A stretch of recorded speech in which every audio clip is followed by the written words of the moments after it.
Countries around the world reached a historic deal at a UN biodiversity conference in Montreal on Monday. The agreement would represent the most significant effort to protect the world's biodiversity and its resources. After 4 years of difficult negotiations, more than 190 states have approved the global deal, under the aegis of China, president of COP15.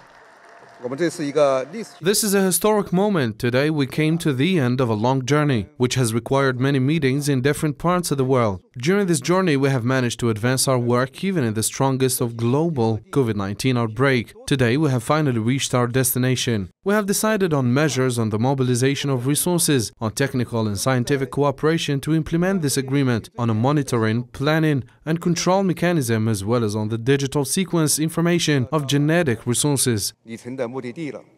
The countries have agreed on a roadmap aiming in particular to protect 30% of the planet by 2030 and to release $30 billion in annual conservation aid for developing countries. What we have accomplished, in a way, is a reflection of the journey that our two countries have gone through over the coming months in deciding to set aside our differences and to choose to work together on the things that unite us.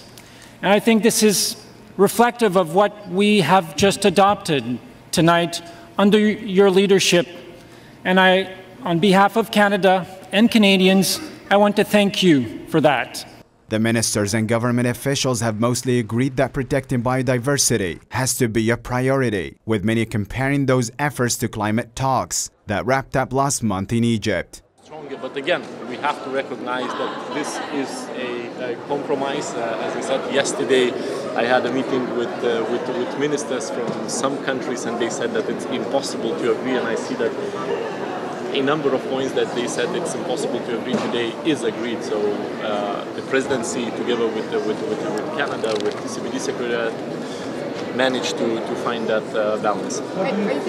This pact of peace with nature, called Montreal Agreement, aims to protect lands, oceans and species from pollution, degradation and the climate crisis, where only 17% of terrestrial and 10% of marine areas are protected so far.